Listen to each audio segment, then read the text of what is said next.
The Mission of Jane. A story by Edith Wharton. 1. Lethbury, surveying his wife across the dinner table, found his transient conjugal glance arrested by an indefinable change in her appearance. "How smart you look! Is that a new gown?" he asked. Her answering look seemed to deprecate his charging her with the extravagance of wasting a new gown on him, and he now perceived that the change lay deeper than any accident of dress. At the same time, he noticed that she betrayed her consciousness of it by a delicate, almost frightened blush. It was one of the compensations of Mrs. Lethbury's protracted childishness that she still blushed as prettily as at 18. Her body had been privileged not to outstrip her mind, and the two, as it seemed to Lethbury, were destined to travel together through an eternity of girlishness. "I don't know what you mean," she said. Since she never did, he always wondered at her bringing this out as a fresh grievance against him, but his wonder was unresentful, and he said good-humouredly, "You sparkle so that I thought you had on your diamonds." She sighed and blushed again. "It must be," he continued, "that you've been to a dressmaker's opening. You're absolutely brimming with illicit enjoyment." She stared again, this time at the adjective. His adjectives always embarrassed her. Their unintelligibleness savoured of impropriety. "In short," he summed up, "you've been doing something that you're thoroughly ashamed of." To his surprise, she retorted, "I don't see why I should be ashamed of it." Lethbury leaned back with a smile of enjoyment. When there was nothing better going, he always liked to listen to her explanations. "Well," he said. She was becoming breathless and ejaculatory. "Of course you'll laugh. You laugh at everything." "That rather blunts the point of my derision, doesn't it?" he interjected. But she rushed on without noticing. "It's so easy to laugh at things." "Ah," murmured Lethbury with relish. "That's Aunt Sophronia's, isn't it?" Most of his wife's opinions were heirlooms, and he took a quaint pleasure in tracing their descent.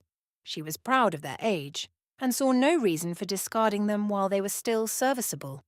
Some, of course, were so fine that she kept them for state occasions, like her great-grandmother's crown derby, but from the lady known as Aunt Sophronia, she had inherited a stout set of everyday prejudices that were practically as good as new, whereas her husband's, as she noticed, were always having to be replaced.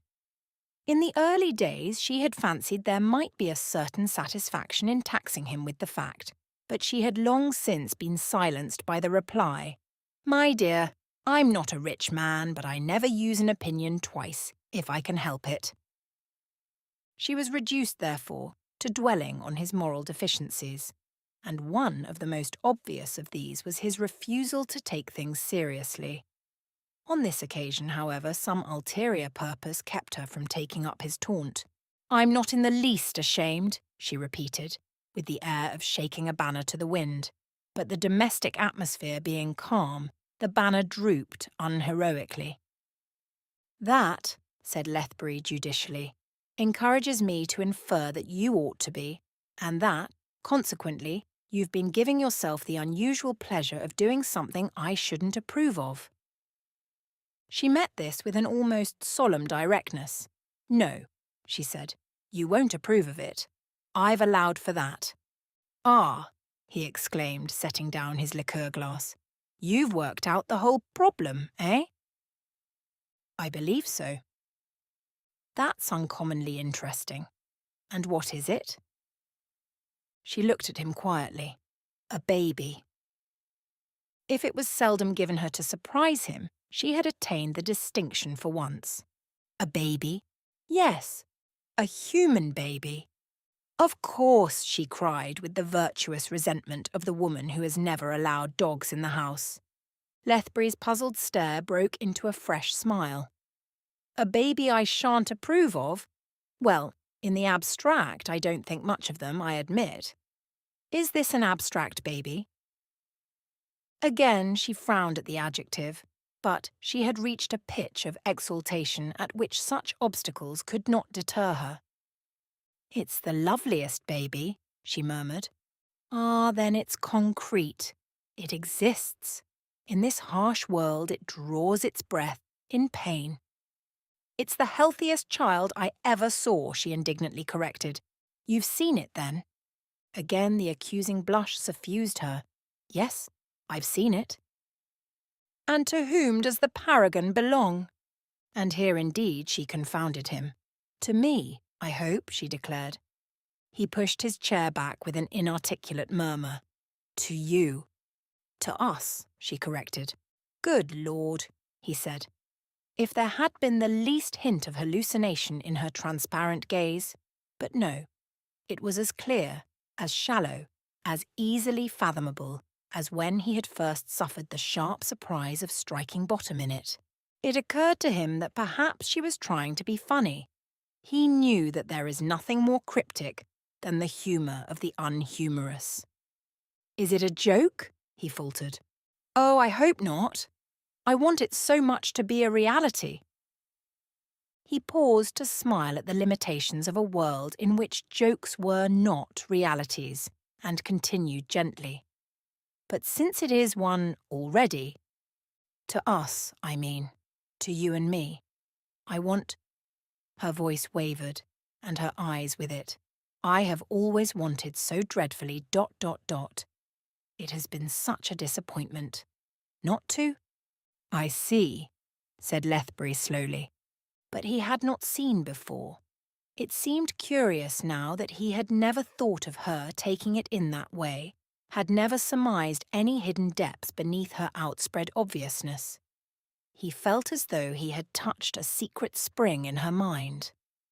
There was a moment's silence, moist and tremulous, on her part, awkward and slightly irritated on his. You've been lonely, I suppose, he began. It was odd, having suddenly to reckon with the stranger who gazed at him out of her trivial eyes. At times, she said. I'm sorry. It was not your fault. A man has so many occupations and women who are clever, or very handsome. I suppose that's an occupation too. Sometimes I've felt that when dinner was ordered, I had nothing to do till the next day. Oh, he groaned. It wasn't your fault, she insisted. I never told you, but when I chose that rosebud paper for the front room upstairs, I always thought, well, it would be such a pretty paper for a baby to wake up in. That was years ago, of course, but it was rather an expensive paper, and it hasn't faded in the least. She broke off incoherently. It hasn't faded. No. And so I thought, as we don't use the room for anything, now that Aunt Sophronia is dead, I thought you might, oh, Julian, if you could only have seen it just waking up in its crib. Seen what? Where? You haven't got a baby upstairs? Oh, no, not yet, she said with her rare laugh, the girlish bubbling of merriment that had seemed one of her chief graces in the early days. It occurred to him that he had not given her enough things to laugh about lately. But then she needed such very elementary things. It was as difficult to amuse her as a savage. He concluded that he was not sufficiently simple. Alice, he said almost solemnly, what do you mean? She hesitated a moment. He saw her gather her courage for a supreme effort. Then she said slowly, gravely, as though she were pronouncing a sacramental phrase, I'm so lonely without a little child, and I thought perhaps you'd let me adopt one. It's at the hospital ... ITS. Mother is dead. And I could pet it and dress it and do things for it. And it's such a good baby. You can ask any of the nurses ... IT would never bother you by crying. 2. Lethbury accompanied his wife to the hospital in a mood of chastened wonder. It did not occur to him to oppose her wish. He knew, of course, that he would have to bear the brunt of the situation. The jokes at the club, the inquiries, the explanations. He saw himself in the comic role of the adopted father, and welcomed it as an expiation. For in his rapid reconstruction of the past, he found himself cutting a shabbier figure than he cared to admit. He had always been intolerant of stupid people, and it was his punishment to be convicted of stupidity. As his mind traversed the years between his marriage and this unexpected assumption of paternity, he saw in the light of an overheated imagination many signs of unwanted crassness. It was not that he had ceased to think his wife stupid. She was stupid, limited, inflexible. But there was a pathos in the struggles of her swaddled mind, in its blind reachings toward the primal emotions. He had always thought she would have been happier with a child, but he had thought it mechanically, because it had so often been thought before, because it was in the nature of things to think it of every woman, because his wife was so eminently one of a species that she fitted into all the generalizations on the sex. But he had regarded this generalization as merely typical of the triumph of tradition over experience. Maternity was no doubt the supreme function of a primitive woman, the one end to which her whole organism tended. But the law of increasing complexity had operated in both sexes, and he had not seriously supposed that, outside the world of Christmas fiction and anecdotic art, such truisms had any special hold on the feminine imagination. Now he saw that the arts in question were kept alive by the vitality of the sentiments they appealed to. Lethbury was in fact going through a rapid process of readjustment. His marriage had been a failure, but he had preserved toward his wife the exact fidelity of act that is sometimes supposed to excuse any divagation of feeling, so that for years the tie between them had consisted mainly in his abstaining from making love to other women. The abstention had not always been easy, for the world is surprisingly well stocked with the kind of woman one ought to have married but did not, and Lethbury had not escaped the solicitation of such alternatives. His immunity had been purchased at the cost of taking refuge in the somewhat rarefied atmosphere of his perceptions, and his world being thus limited, he had given unusual care to its details, compensating himself for the narrowness of his horizon by the minute finish of his foreground. It was a world of fine shadings and the nicest proportions, where impulse seldom set a blundering foot, and the feast of reason was undisturbed by an intemperate flow of soul. To such a banquet his wife naturally remained uninvited. The diet would have disagreed with her, and she would probably have objected to the other guests.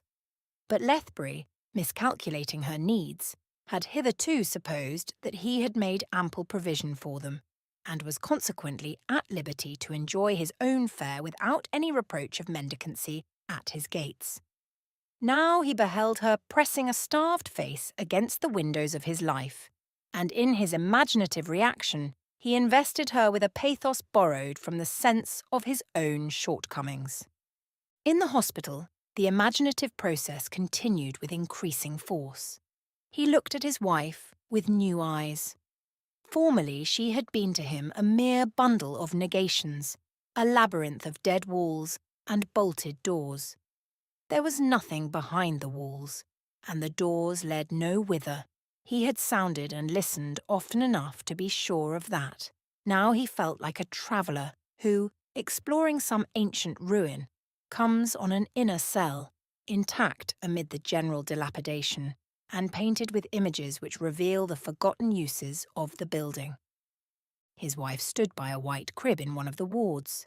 In the crib lay a child, a year old, the nurse affirmed, but to Lethbury's eye, a mere dateless fragment of humanity projected against a background of conjecture. Over this anonymous particle of life Mrs. Lethbury leaned, such ecstasy reflected in her face as strikes up, in Correggio's Night-Piece, from the child's body to the mother's countenance. It was a light that irradiated and dazzled her. She looked up at an inquiry of Lethbury's, but as their glances met, he perceived that she no longer saw him, that he had become as invisible to hers as she had long been to him. He had to transfer his question to the nurse. "What is the child's name?" he asked. "We call her Jane," said the nurse. 3. Lethbury at first had resisted the idea of a legal adoption, But when he found that his wife's curiously limited imagination prevented her regarding the child as hers till it had been made so by process of law, he promptly withdrew his objection. On one point only, he remained inflexible, and that was the changing of the waif's name. Mrs. Lethbury, almost at once, had expressed a wish to rechristen it. She fluctuated between Muriel and Gladys, deferring the moment of decision like a lady wavering between two bonnets. But Lethbury was unyielding. In the general surrender of his prejudices, this one alone held out. "But Jane is so dreadful," Mrs. Lethbury protested. "Well, we don't know that she won't be dreadful. She may grow up a Jane," his wife exclaimed reproachfully. "The nurse says she's the loveliest—" "Don't they always say that?" asked Lethbury patiently. He was prepared to be inexhaustibly patient now that he had reached a firm foothold of opposition. "It's cruel to call her Jane," Mrs. Lethbury pleaded. "It's ridiculous to call her Muriel. The nurse is sure she must be a lady's child." Lethbury winced. He had tried all along to keep his mind off the question of antecedents. "Well, let her prove it," he said with a rising sense of exasperation. He wondered how he could ever have allowed himself to be drawn into such a ridiculous business.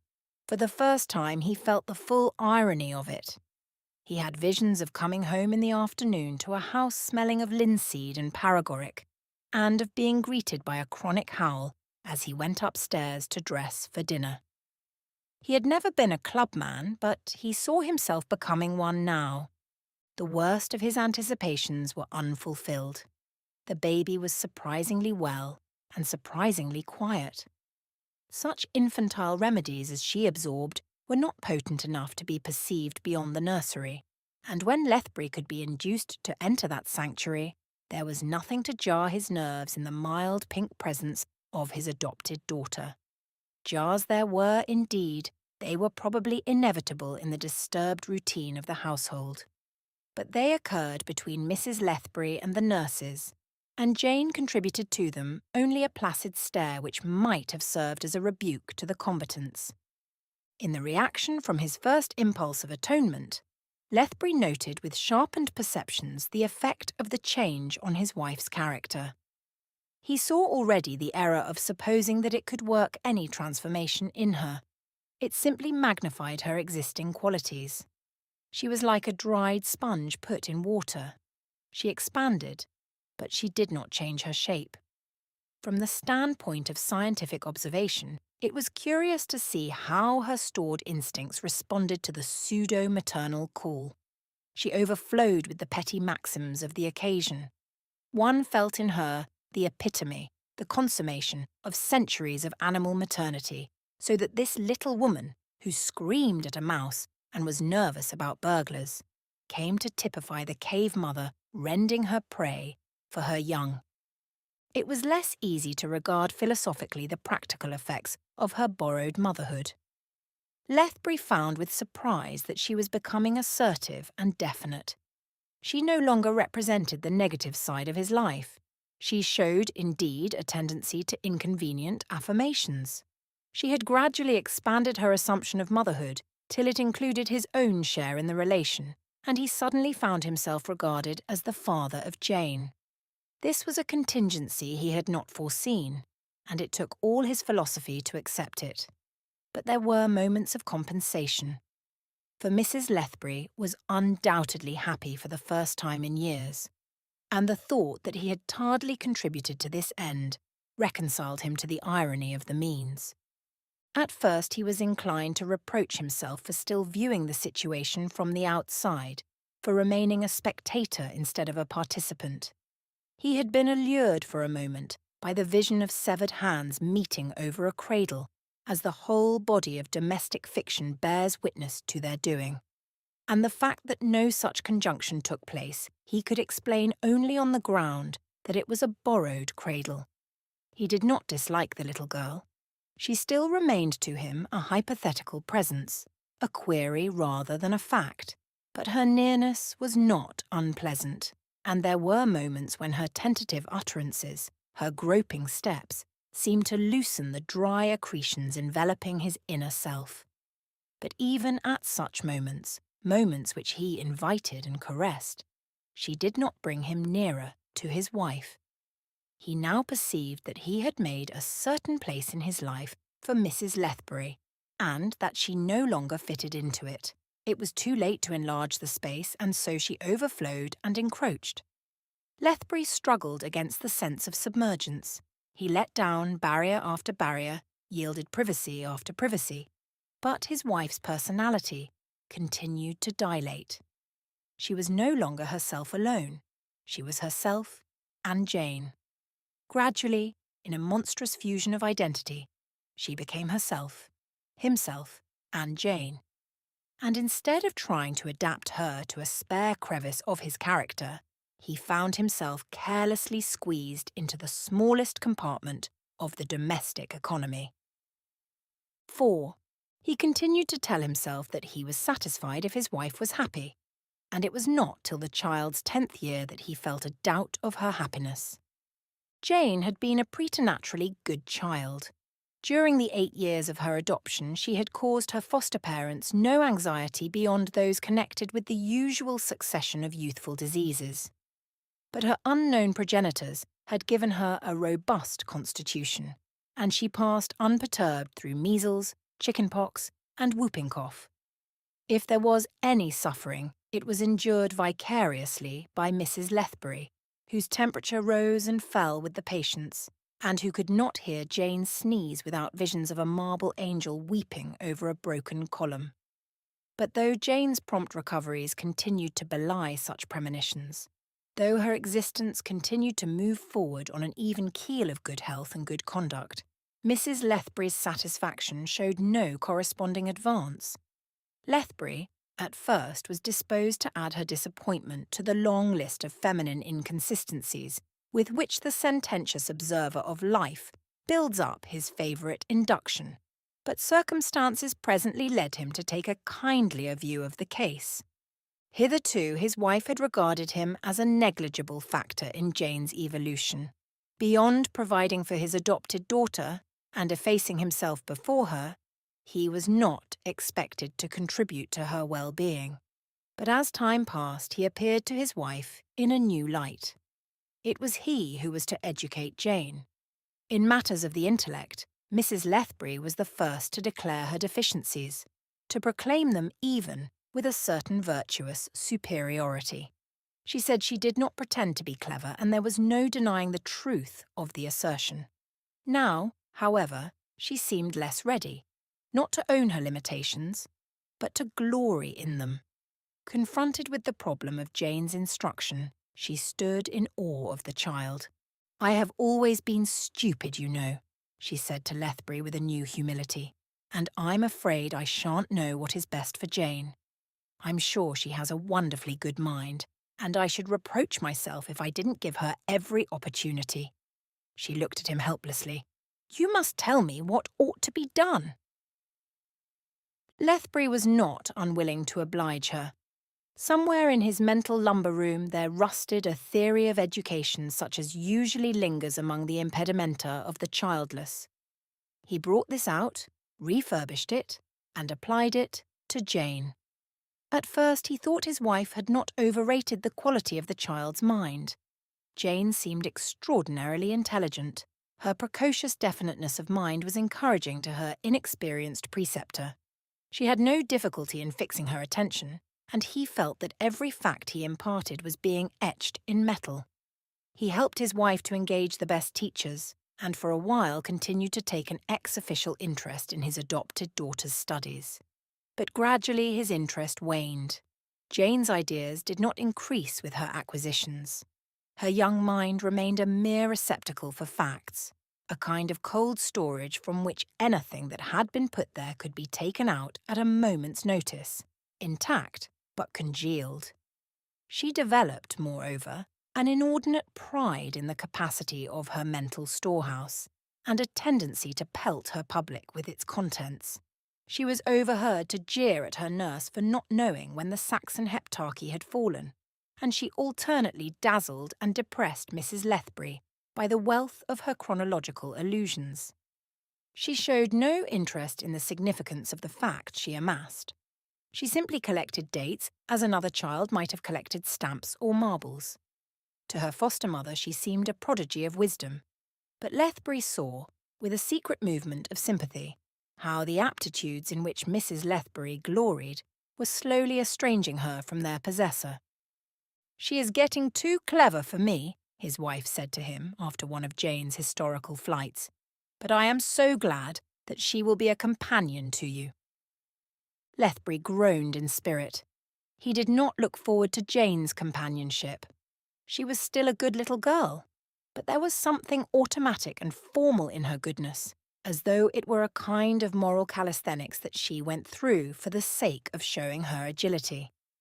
An early consciousness of virtue had moreover constituted her the natural guardian and adviser of her elders. Before she was 15, she had set about reforming the household. She took Mrs. Lethbury in hand first, then she extended her efforts to the servants, with consequences more disastrous to the domestic harmony, and lastly she applied herself to Lethbury. She proved to him by statistics that he smoked too much, and that it was injurious to the optic nerve to read in bed. She took him to task for not going to church more regularly, and pointed out to him the evils of desultory reading. She suggested that a regular course of study encourages mental concentration, and hinted that inconsecutiveness of thought is a sign of approaching age. To her adopted mother, her suggestions were equally pertinent. She instructed Mrs. Lethbury in an improved way of making beef stock, and called her attention to the unhygienic qualities of carpets. She poured out distracting facts about bacilli and vegetable mould, and demonstrated that curtains and picture frames are a hotbed of animal organisms.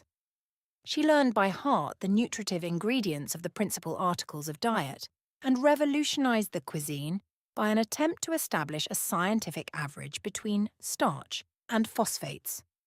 4 cooks left during this experiment, and Lethbury fell into the habit of dining at his club. Once or twice, at the outset, he had tried to check Jane's ardour, but his efforts resulted only in hurting his wife's feelings. Jane remained impervious, and Mrs. Lethbury resented any attempt to protect her from her daughter. Lethbury saw that she was consoled for the sense of her own inferiority by the thought of what Jane's intellectual companionship must be to him, and he tried to keep up the illusion by enduring with what grace he might the blighting edification of Jane's discourse. 5. As Jane grew up, he sometimes avenged himself by wondering if his wife was still sorry that they had not called her Muriel. Jane was not ugly. She developed, indeed, a kind of categorical prettiness that might have been a projection of her mind. She had a creditable collection of features, but one had to take an inventory of them to find out that she was good-looking. The fusing grace had been omitted. Mrs. Lethbury took a touching pride in her daughter's first steps in the world. She expected Jane to take by her complexion those whom she did not capture by her learning, but Jane's rosy freshness did not work any perceptible ravages. Whether the young men guessed the axioms on her lips and detected the encyclopedia in her eye, or whether they simply found no intrinsic interest in these features, certain it is that, in spite of her mother's heroic efforts and of incessant calls on Lethbury's purse, Jane, at the end of her first season, had dropped hopelessly out of the running. A few duller girls found her interesting, and 1 or 2 young men came to the house with the object of meeting other young women, but she was rapidly becoming one of the social supernumeraries who are asked out only because they are on people's lists. The blow was bitter to Mrs. Lethbury, but she consoled herself with the idea that Jane had failed because she was too clever. Jane probably shared this conviction. At all events, she betrayed no consciousness of failure. She had developed a pronounced taste for society and went out, unweariedly and obstinately, winter after winter, while Mrs. Lethbury toiled in her wake, showering attentions on oblivious hostesses.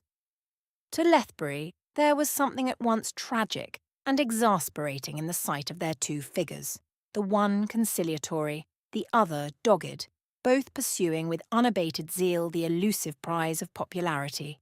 He even began to feel a personal stake in the pursuit, not as it concerned Jane, but as it affected his wife. He saw that the latter was the victim of Jane's disappointment, that Jane was not above the crude satisfaction of taking it out of her mother.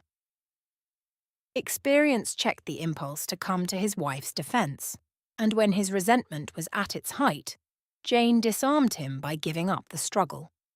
Nothing was said to mark her capitulation, but Lethbury noticed that the visiting ceased and that the dressmaker's bills diminished.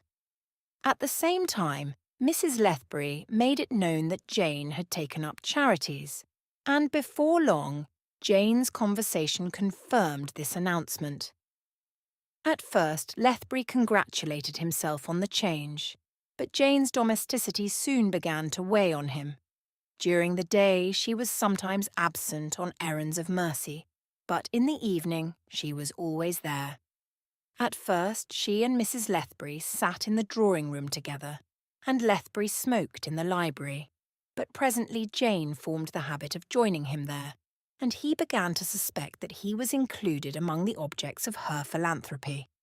Mrs. Lethbury confirmed the suspicion. "Jane has grown very serious-minded lately," she said. "She imagines that she used to neglect you, and she is trying to make up for it. Don't discourage her," she added innocently. Such a plea delivered Lethbury helpless to his daughter's ministrations, and he found himself measuring the hours he spent with her by the amount of relief they must be affording her mother.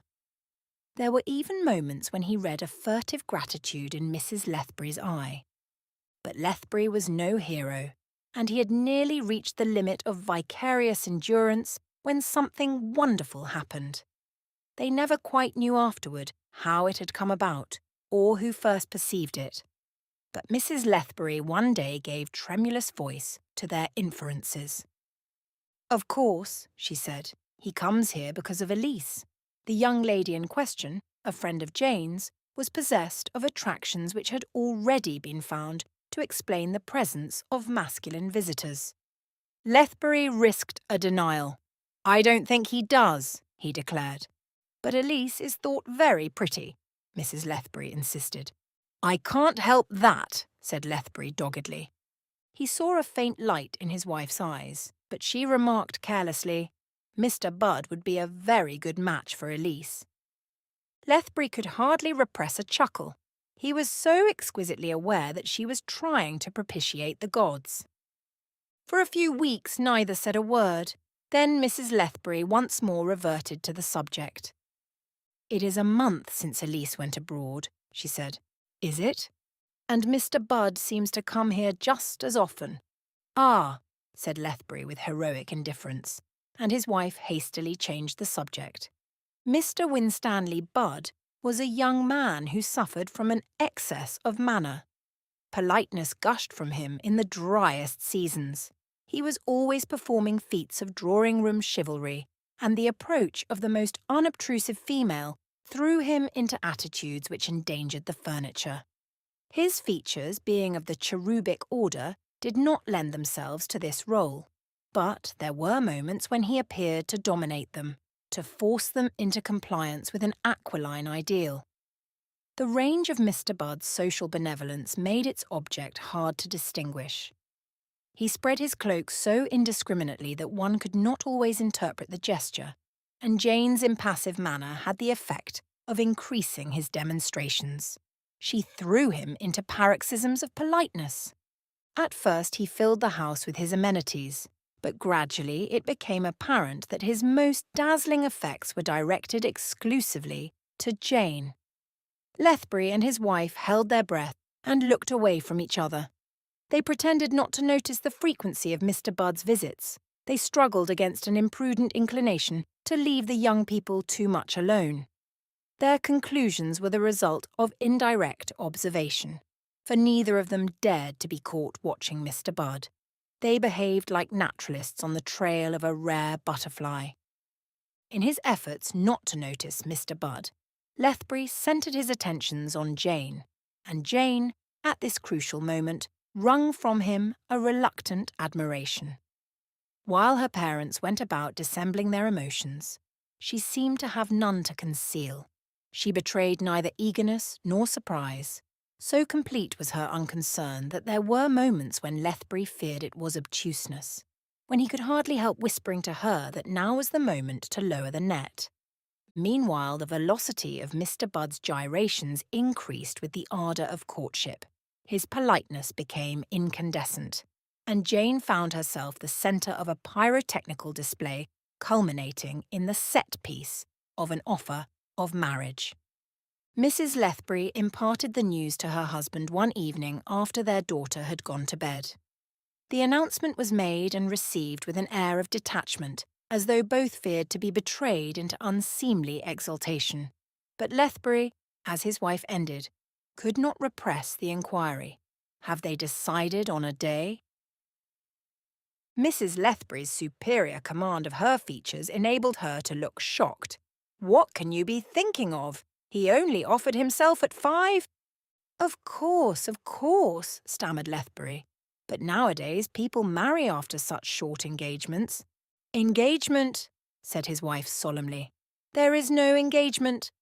Lethbury dropped his cigar. What on earth do you mean? Jane is thinking it over. Thinking it over. She has asked for a month before deciding. Lethbury sank back with a gasp.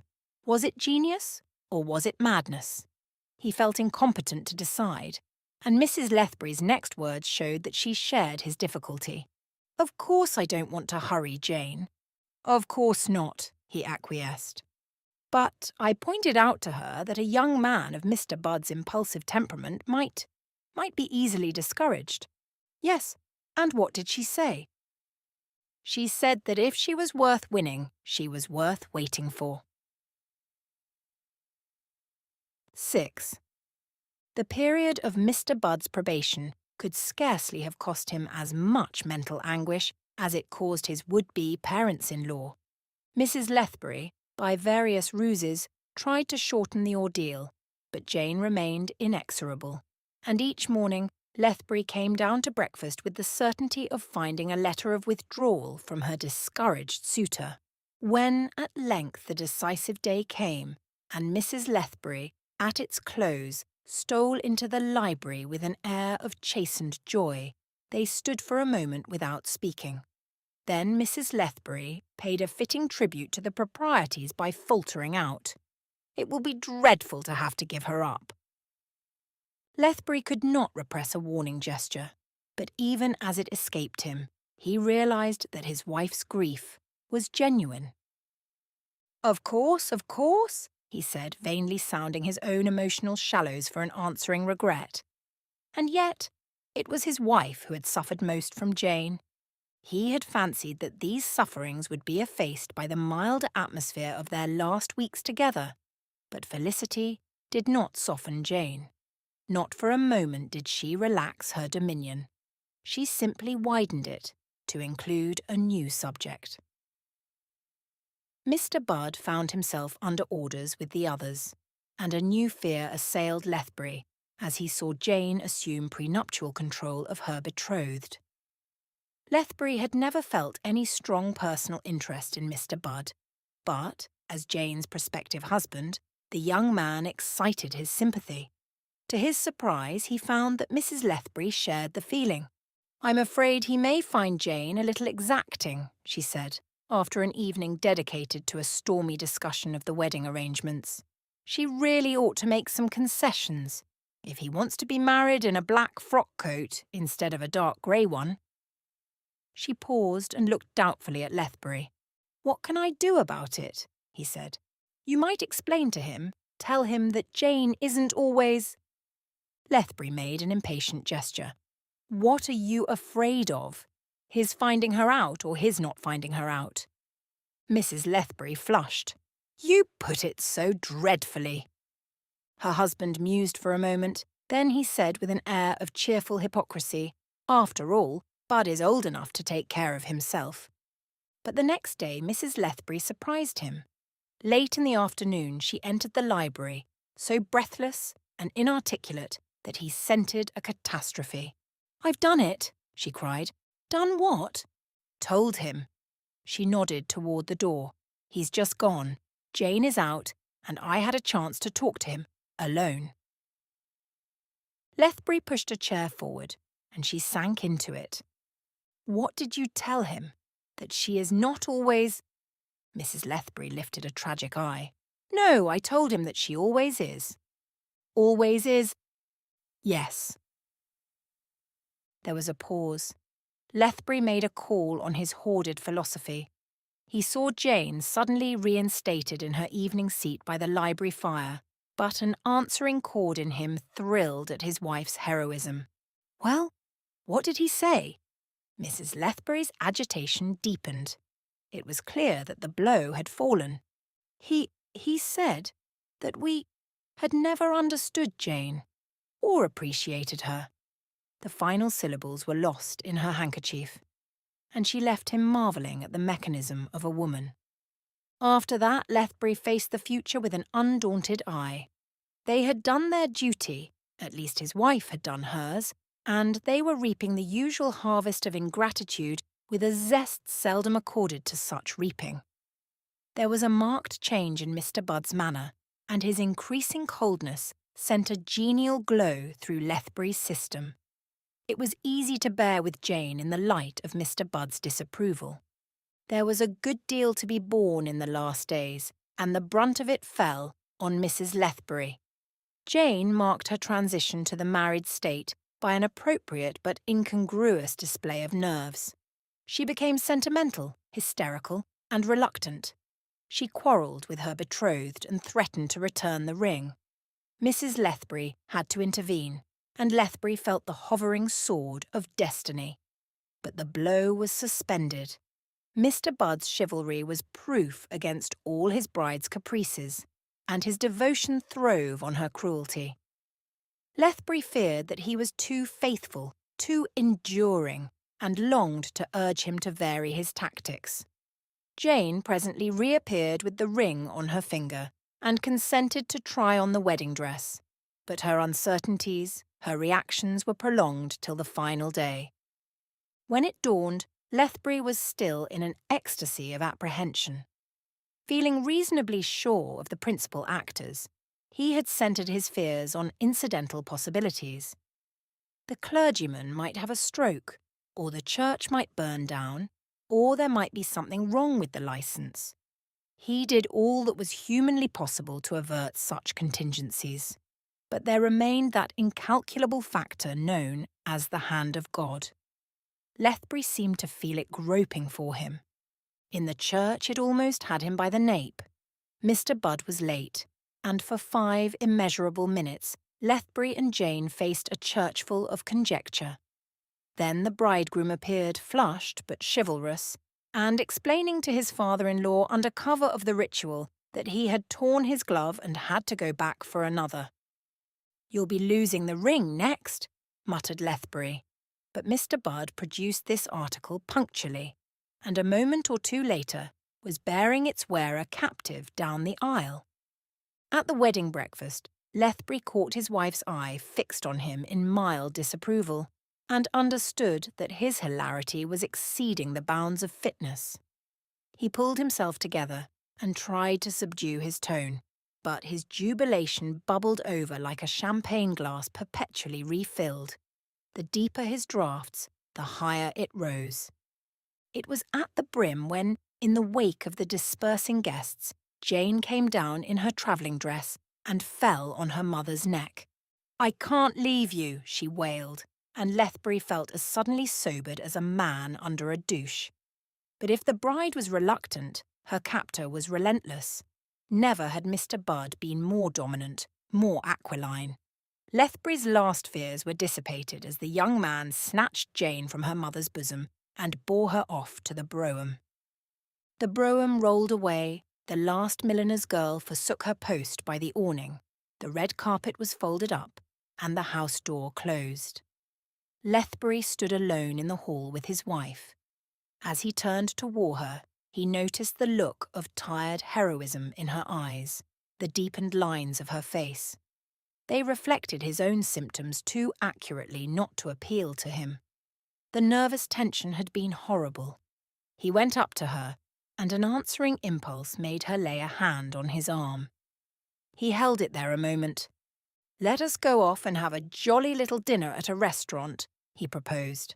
There had been a time when such a suggestion would have surprised her to the verge of disapproval, but now she agreed to it at once. "Oh, that would be so nice," she murmured with a great sigh of relief and assuagement. Jane had fulfilled her mission after all. She had drawn them together at last.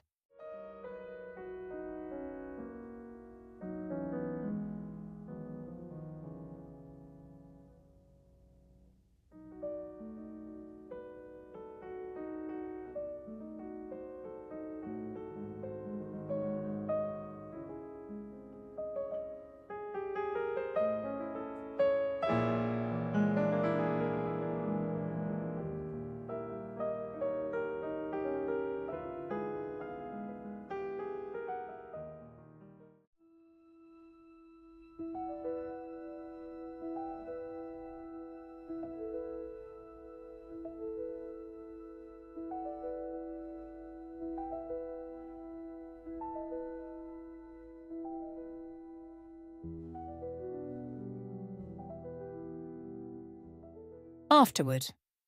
A short story by Edith Wharton. 1. Oh, there is one, of course, but you'll never know it. The assertion, laughingly flung out 6 months earlier in a bright June garden, came back to Mary Boyne with a sharp perception of its latent significance as she stood, in the December dusk, waiting for the lamps to be brought into the library. The words had been spoken by their friend Alida Stair, as they sat at tea on her lawn at Pangbourne, in reference to the very house of which the library in question was the central, the pivotal feature. Mary Boyne and her husband, in quest of a country place in one of the southern or southwestern counties, had, on their arrival in England, carried their problem straight to Alida Stair, who had successfully solved it in her own case. But it was not until they had rejected, almost capriciously, several practical and judicious suggestions that she threw it out. Well, there's Ling, in Dorsetshire. It belongs to Hugo's cousins, and you can get it for a song. The reasons she gave for its being obtainable on these terms, its remoteness from a station, its lack of electric light, hot water pipes, and other vulgar necessities, were exactly those pleading in its favour with two romantic Americans perversely in search of the economic drawbacks which were associated in their tradition with unusual architectural felicities. I should never believe I was living in an old house unless I was thoroughly uncomfortable, Ned Boyne, the more extravagant of the two, had jocosely insisted. The least hint of the convenience would make me think it had been bought out of an exhibition, with the pieces numbered, and set up again. And they had proceeded to enumerate, with humorous precision, their various suspicions and exactions, refusing to believe that the house their cousin recommended was really Tudor, till they learned it had no heating system, or that the village church was literally in the grounds, till she assured them of the deplorable uncertainty of the water supply. "It's too uncomfortable to be true," Edward Boyne had continued to exult, as the avowal of each disadvantage was successively wrung from her. But he had cut short his rhapsody to ask, with a sudden relapse to distrust, "And the ghost? You've been concealing from us the fact that there is no ghost." Mary, at the moment, had laughed with him, yet almost with her laugh, being possessed of several sets of independent perceptions, had noted a sudden flatness of tone in Alida's answering hilarity. "Oh, Dorsetshire's full of ghosts, you know." Yes, but that won't do. I don't want to have to drive 10 miles to see somebody else's ghost. I want one of my own on the premises." "Is there a ghost at Ling?" His rejoinder had made Alida laugh again, and it was then that she had flung back tantalizingly, "Oh, there is one, of course, but you'll never know it." "Never know it?" Boyne pulled her up. But what in the world constitutes a ghost except the fact of its being known for one? I can't say, but that's the story. That there's a ghost, but that nobody knows it's a ghost. Well, not till afterward, at any rate. Till afterward. Not till long, long afterward. But if it's once been identified as an unearthly visitant, why hasn't its signalment been handed down in the family? How has it managed to preserve its incognito? Alida could only shake her head. Don't ask me, but it has. And then suddenly, Mary spoke up as if from some cavernous depth of divination. Suddenly, long afterward, one says to oneself that was it. She was oddly startled at the sepulchral sound with which her question fell on the banter of the other two, and she saw the shadow of the same surprise flit across Alida's clear pupils. I suppose so. One just has to wait. Oh, hang waiting, Ned broke in. Life's too short for a ghost who can only be enjoyed in retrospect. Can't we do better than that, Mary? But it turned out that in the event they were not destined to, for within 3 months of their conversation with Mrs. Stair, they were established at Ling, and the life they had yearned for to the point of planning it out in all its daily details had actually begun for them. It was to sit in the thick December dusk by just such a wide-hooded fireplace, under just such black oak rafters, with the sense that beyond the mullioned panes, the downs were darkening to a deeper solitude. It was for the ultimate indulgence in such sensations that Mary Boyne had endured for nearly 14 years the soul-deadening ugliness of the Middle West, and that Boyne had ground on doggedly at his engineering till, with a suddenness that still made her blink, the prodigious windfall of the Blue Star mine had put them at a stroke in possession of life and the leisure to taste it. They had never for a moment meant their new state to be one of idleness, but they meant to give themselves only to harmonious activities. She had her vision of painting and gardening against a background of grey walls. He dreamed of the production of his long-planned book on the economic basis of culture. And with such absorbing work ahead, no existence could be too sequestered. They could not get far enough from the world, or plunge deep enough into the past. Dorsetshire had attracted them from the first by a semblance of remoteness out of all proportion to its geographical position. But to the Boynes it was one of the ever-recurring wonders of the whole incredibly compressed island, a nest of counties as they put it, that for the production of its effects so little of a given quality went so far, that so few miles made a distance, and so short a distance a difference. It's that, Ned had once enthusiastically explained, that gives such depth to their effects, such relief to their least contrasts. They've been able to lay the butter so thick on every exquisite mouthful. The butter had certainly been laid on thick at Ling. The old grey house, hidden under a shoulder of the downs, had almost all the finer marks of commerce, with a protracted past. The mere fact that it was neither large nor exceptional made it, to the Boynes, abound the more richly in its special sense, the sense of having been for centuries a deep, dim reservoir of life. The life had probably not been of the most vivid order. For long periods, no doubt, it had fallen as noiselessly into the past as the quiet drizzle of autumn fell, hour after hour, into the green fish pond between the yews. But these backwaters of existence sometimes breed in their sluggish depths strange acuities of emotion, and Mary Boyne had felt from the first the occasional brush of an intenser memory. The feeling had never been stronger than on the December afternoon when, waiting in the library for the belated lamps, she rose from her seat and stood among the shadows of the hearth. Her husband had gone off after luncheon for one of his long tramps on the downs. She had noticed of late that he preferred to be unaccompanied on these occasions, and, in the tried security of their personal relations, had been driven to conclude that his book was bothering him, and that he needed the afternoons to turn over in solitude the problems left from the morning's work. Certainly the book was not going as smoothly as she had imagined it would, and the lines of perplexity between his eyes had never been there in his engineering days.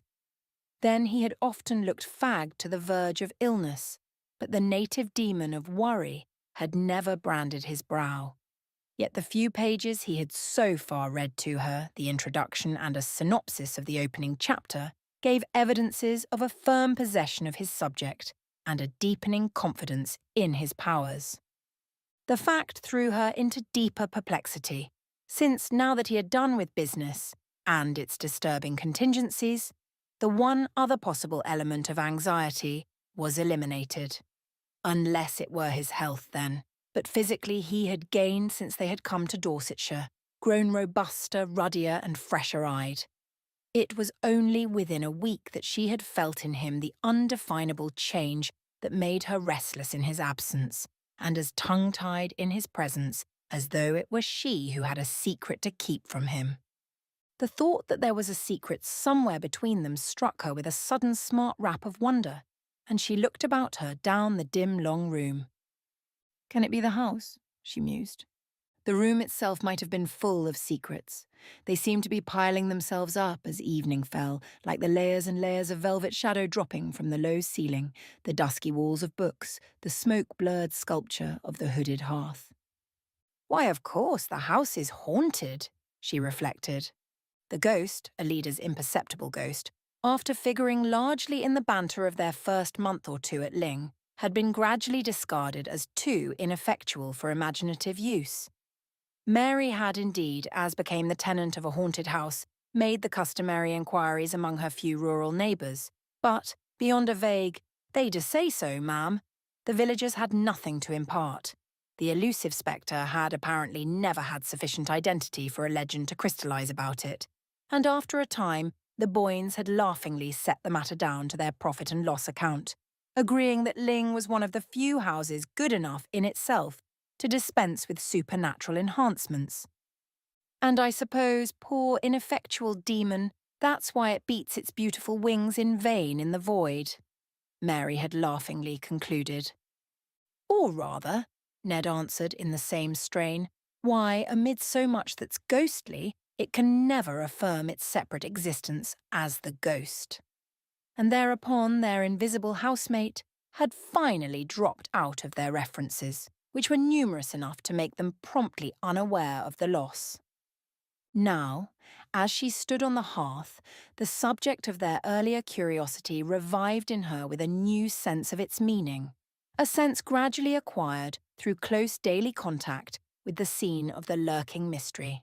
It was the house itself, of course, that possessed the ghost-seeing faculty, that communed visually but secretly with its own past, and if one could only get into close enough communion with the house, one might surprise its secret and acquire the ghost sight on one's own account.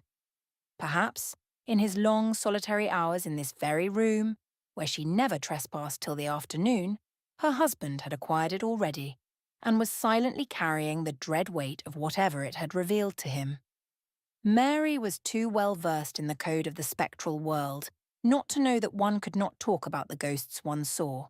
To do so was almost as great a breach of good breeding as to name a lady in a club. But this explanation did not really satisfy her. What, after all, except for the fun of the frisson, she reflected, would he really care for any of their old ghosts? And thence she was thrown back once more on the fundamental dilemma, the fact that one's greater or less susceptibility to spectral influences had no particular bearing on the case, since when one did see a ghost at Ling, one did not know it. Not till long afterward, Alida Stair had said. Well, supposing Ned had seen one when they first came, and had known only within the last week what had happened to him. More and more under the spell of the hour, she threw back her searching thoughts to the early days of their tenancy, but at first only to recall a gay confusion of unpacking, settling, arranging of books, and calling to each other from remote corners of the house as treasure after treasure of their habitation revealed itself to them. It was in this particular connection that she presently recalled a certain soft afternoon of the previous October, when, passing from the first rapturous flurry of exploration to a detailed inspection of the old house, she had pressed, like a novel heroine, a panel that opened at her touch on a narrow flight of stairs leading to an unsuspected flat ledge of the roof which, from below, seemed to slope away on all sides too abruptly for any but practiced feet to scale. The view from this hidden coign was enchanting, and she had flown down to snatch Ned from his papers and give him the freedom of her discovery.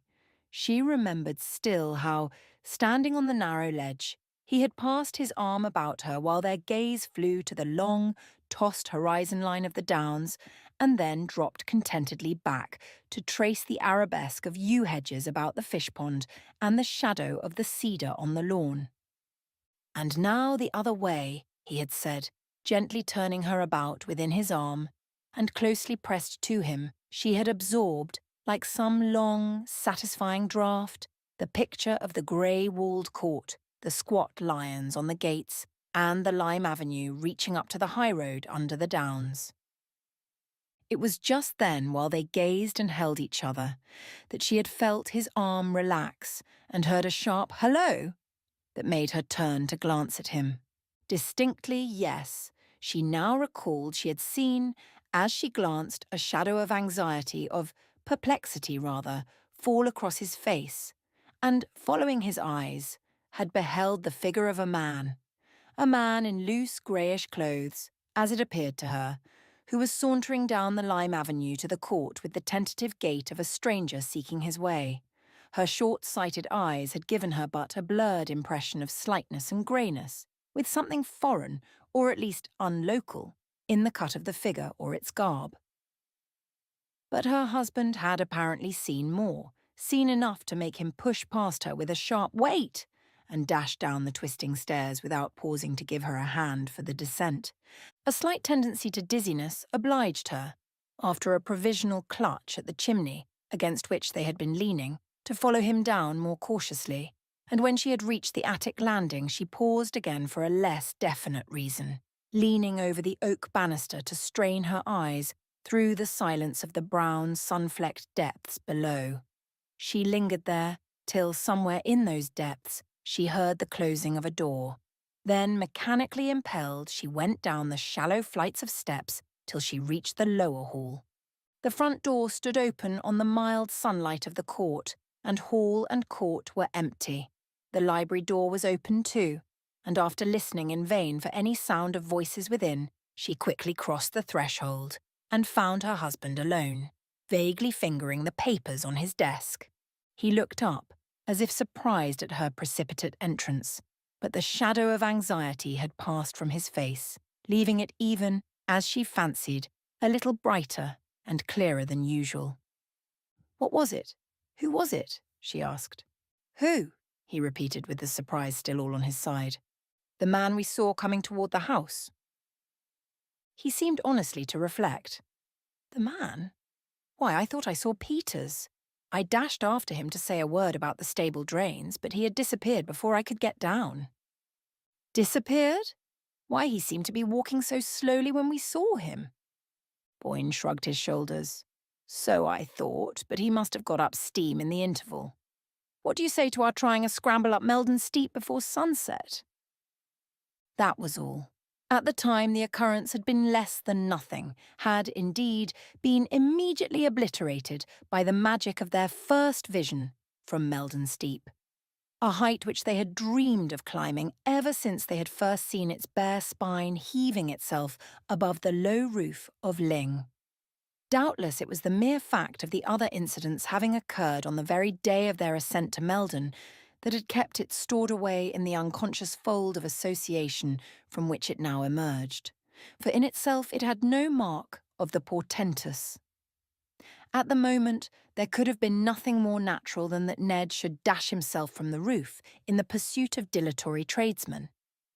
It was the period when they were always on the watch for one or the other of the specialists employed about the place, always lying in wait for them, and dashing out at them with questions, reproaches, or reminders, and certainly in the distance the grey figure had looked like Peter's.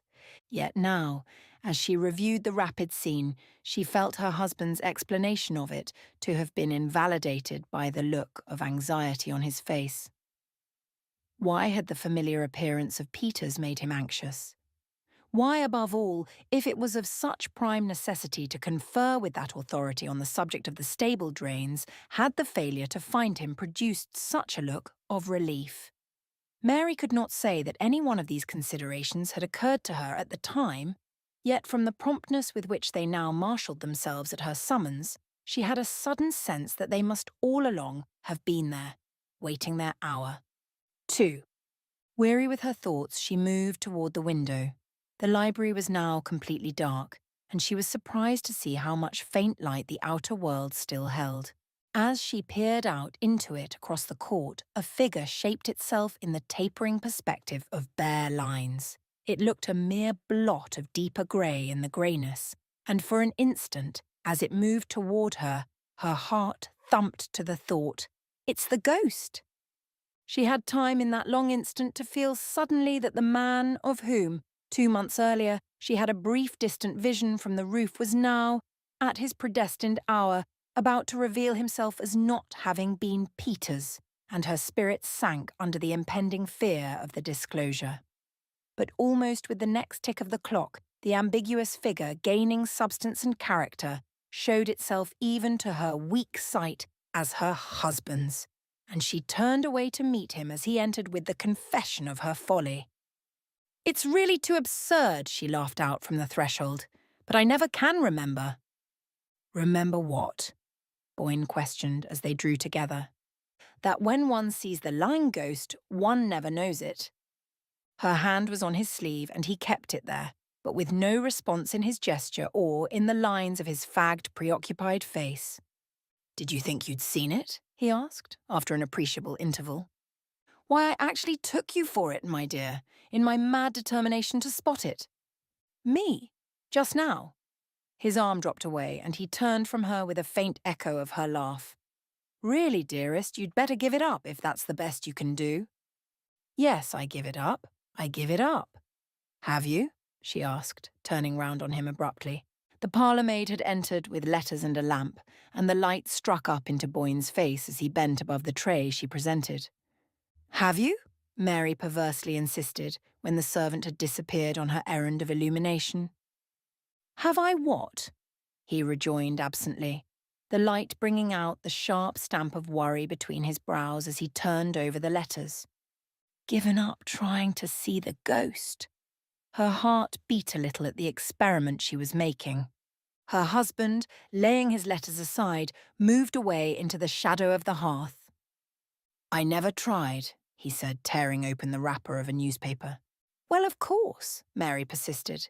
"The exasperating thing is that there's no use trying, since one can't be sure till so long afterward." He was unfolding the paper as if he had hardly heard her, but after a pause during which the sheets rustled spasmodically between his hands, he lifted his head to say abruptly, "Have you any idea how long?"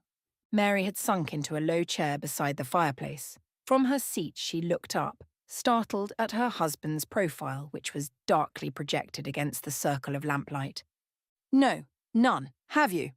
she retorted, repeating her former phrase with an added keenness of intention.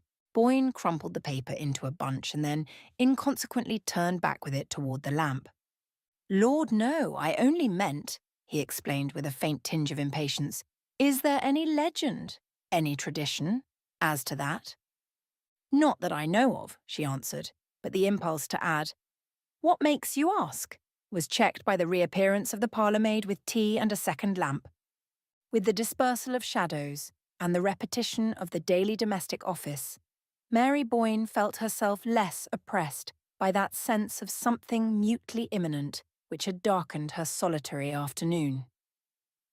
For a few moments she gave herself silently to the details of her task, and when she looked up from it she was struck to the point of bewilderment by the change in her husband's face. He had seated himself near the farther lamp, and was absorbed in the perusal of his letters. But was it something he had found in them, or merely the shifting of her own point of view that had restored his features to their normal aspect? The longer she looked, the more definitely the change affirmed itself. The lines of painful tension had vanished, and such traces of fatigue as lingered were of the kind easily attributable to steady mental effort. He glanced up as if drawn by her gaze and met her eyes with a smile. "I'm dying for my tea, you know, and here's a letter for you," he said. She took the letter he held out in exchange for the cup she proffered him and, returning to her seat, broke the seal with the languid gesture of the reader whose interests are all enclosed in the circle of one cherished presence. Her next conscious motion was that of starting to her feet, the letter falling to them as she rose, while she held out to her husband a long newspaper clipping. "Ned, what's this? What does it mean?" He had risen at the same instant, almost as if hearing her cry before she uttered it, and for a perceptible space of time he and she studied each other, like adversaries watching for an advantage, across the space between her chair and his desk. "What's what? You fairly made me jump," Boyne said at length, moving toward her with a sudden, half-exasperated laugh. The shadow of apprehension was on his face again, not now a look of fixed foreboding, but a shifting vigilance of lips and eyes that gave her the sense of his feeling himself invisibly surrounded. Her hand shook so that she could hardly give him the clipping. This article from the Waukesha Sentinel. That a man named Elwell has brought suit against you, that there was something wrong about the Blue Star Mine. I can't understand more than half. They continued to face each other as she spoke, and to her astonishment, she saw that her words had the almost immediate effect of dissipating the strained watchfulness of his look. "Oh, that?" He glanced down the printed slip and then folded it with the gesture of one who handles something harmless and familiar. "What's the matter with you this afternoon, Mary? I thought you'd got bad news." She stood before him with her undefinable terror subsiding slowly under the reassuring touch of his composure. "You knew about this, then? It's all right." "Certainly I knew about it. And it's all right." "But what is it? I don't understand. What does this man accuse you of?" "Oh, pretty nearly every crime in the calendar." Boyne had tossed the clipping down and thrown himself comfortably into an armchair near the fire. "Do you want to hear the story? It's not particularly interesting, just a squabble over interests in the Blue Star." "But who is this Elwell? I don't know the name." "Oh, he's a fellow I put into it, gave him a hand up. I told you all about him at the time." "I dare say. I must have forgotten." Vainly she strained back among her memories. "But if you helped him, why does he make this return?"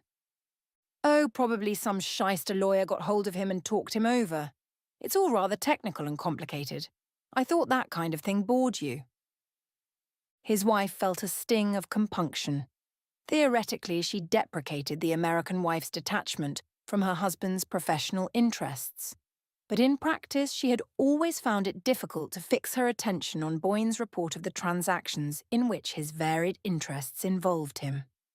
Besides, she had felt from the first that, in a community where the amenities of living could be obtained only at the cost of efforts as arduous as her husband's professional labours, such brief leisure as they could command should be used as an escape from immediate preoccupations. A flight to the life they always dreamed of living.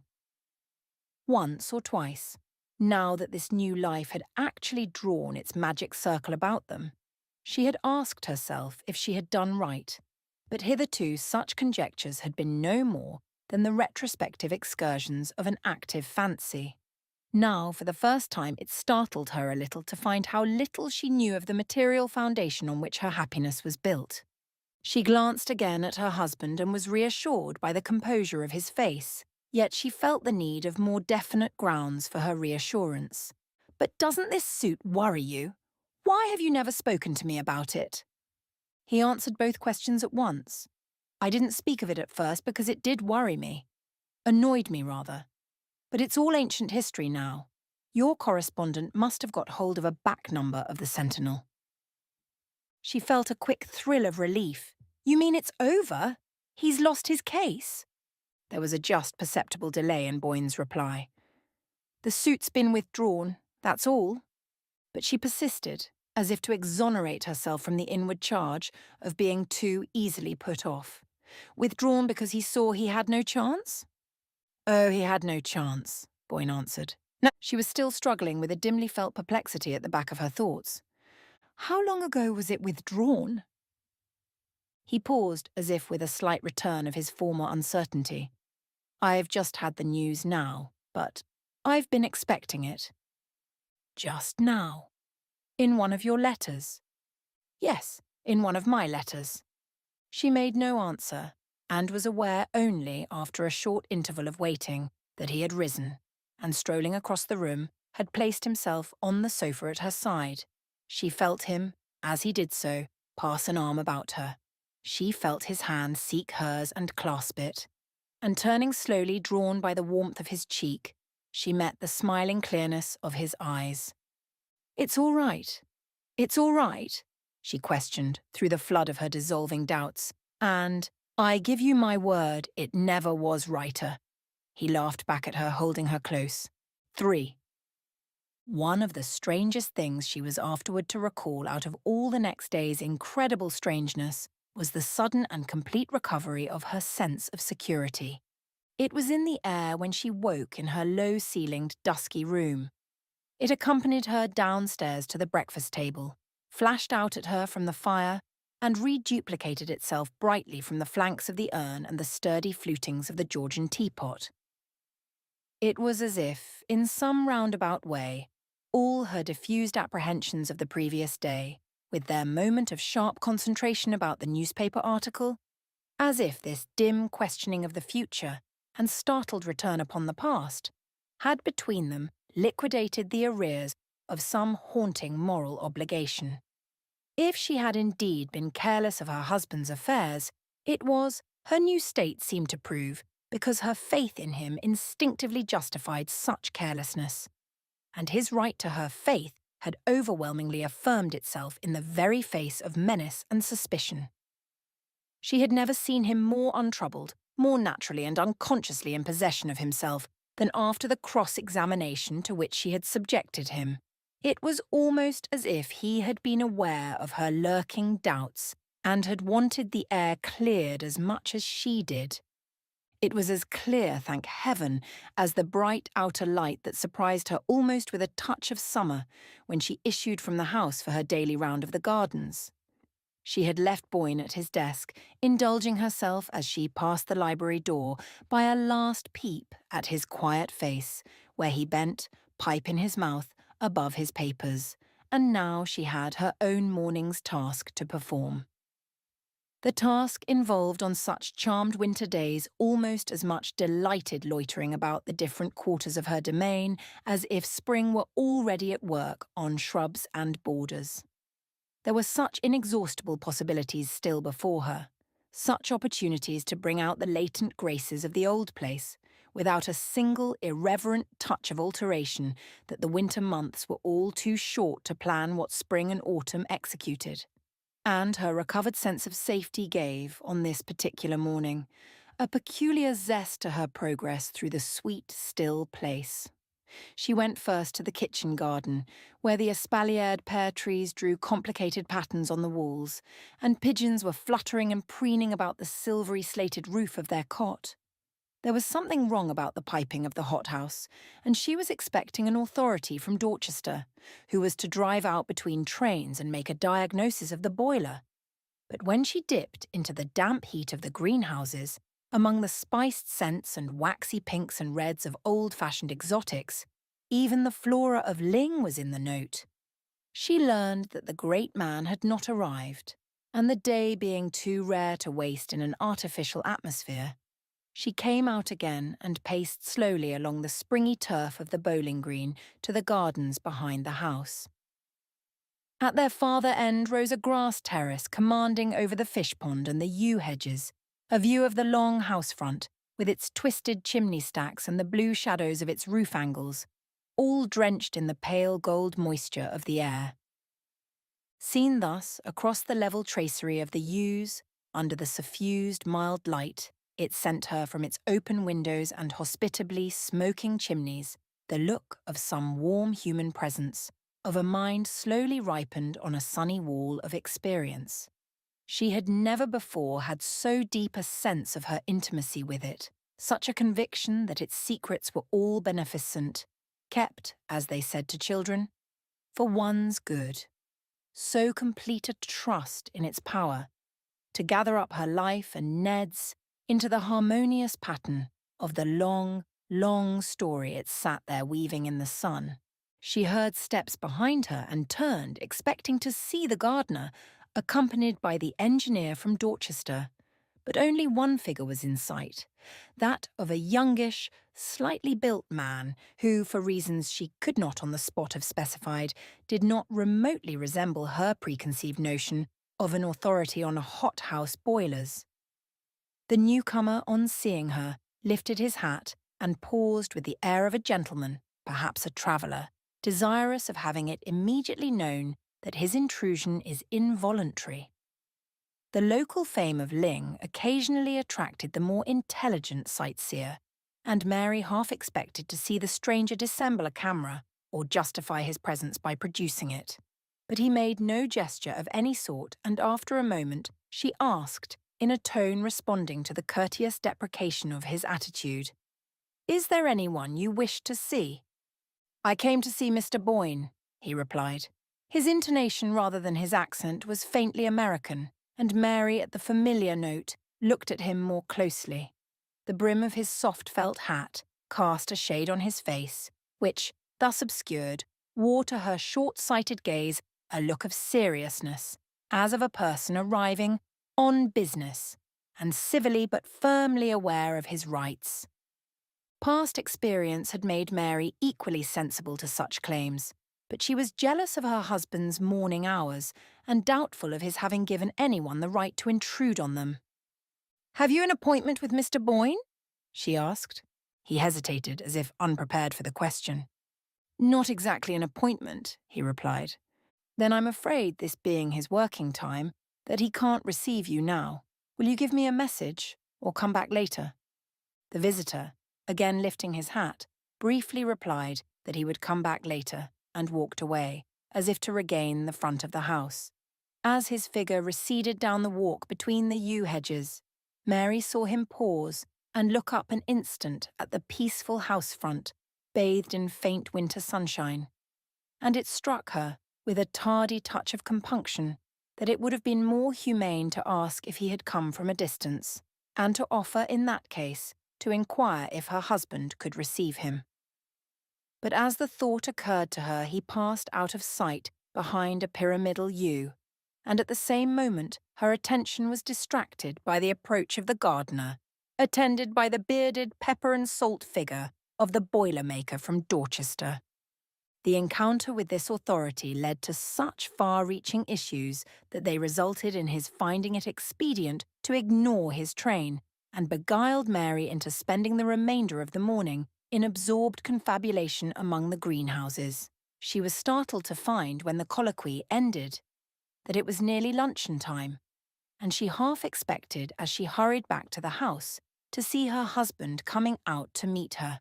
But she found no one in the court but an under-gardener raking the gravel, and the hall, when she entered it, was so silent that she guessed Boyne to be still at work behind the closed door of the library. Not wishing to disturb him, she turned into the drawing-room, and there, at her writing-table, lost herself in renewed calculations of the outlay to which the morning's conference had committed her. The knowledge that she could permit herself such follies had not yet lost its novelty, and somehow, in contrast to the vague apprehensions of the previous days, it now seemed an element of her recovered security, of the sense that, as Ned had said, things in general had never been righter. She was still luxuriating in a lavish play of figures when the parlour-maid from the threshold roused her with a dubiously worded inquiry as to the expediency of serving luncheon.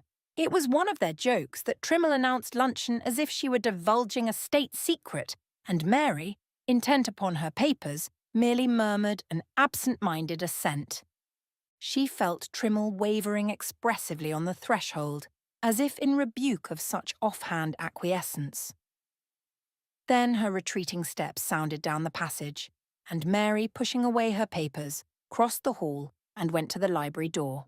It was still closed, and she wavered in her turn, disliking to disturb her husband, yet anxious that he should not exceed his normal measure of work.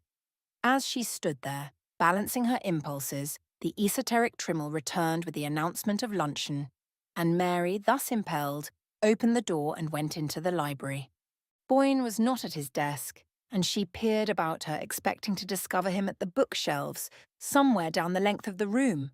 But her call brought no response, and gradually it became clear to her that he was not in the library. She turned back to the parlourmaid. "Mr. Boyne must be upstairs. Please tell him that luncheon is ready." The parlourmaid appeared to hesitate between the obvious duty of obeying orders and an equally obvious conviction of the foolishness of the injunction laid upon her. The struggle resulted in her saying doubtfully, "If you please, madam, Mr. Boyne's not upstairs." "Not in his room? Are you sure?"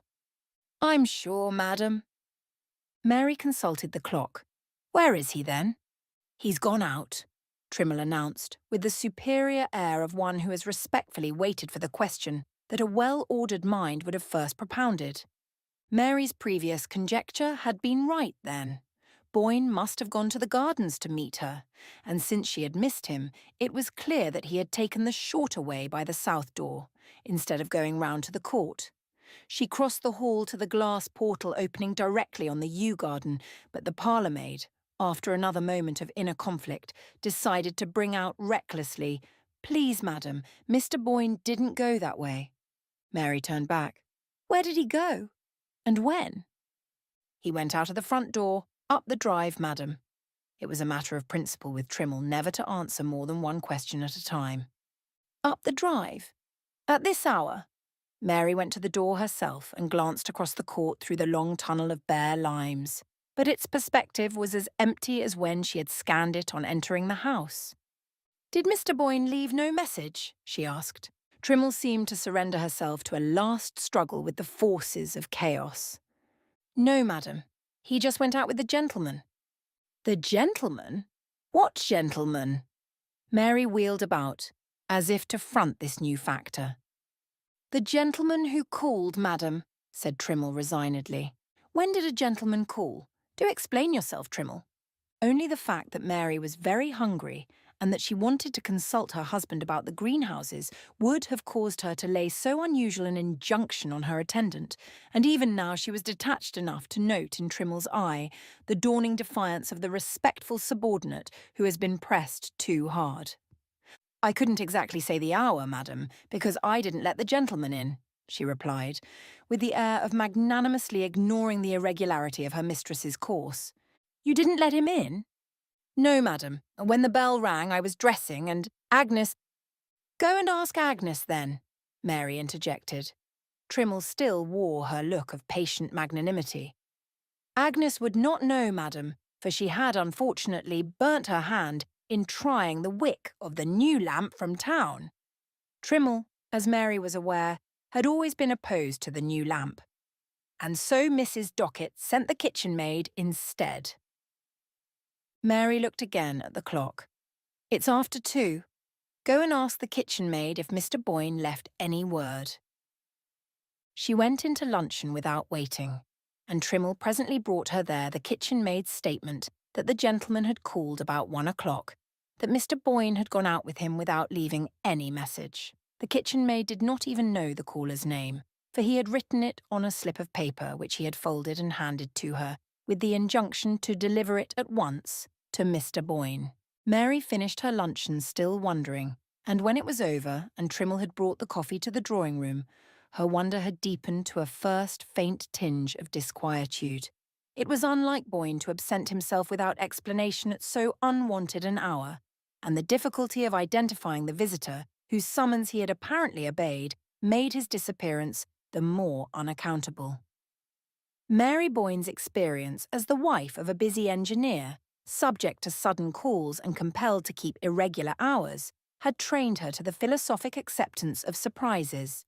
But since Boyne's withdrawal from business, he had adopted a Benedictine regularity of life, as if to make up for the dispersed and agitated years, with their stand-up lunches and dinners rattled down to the joltings of the dining car.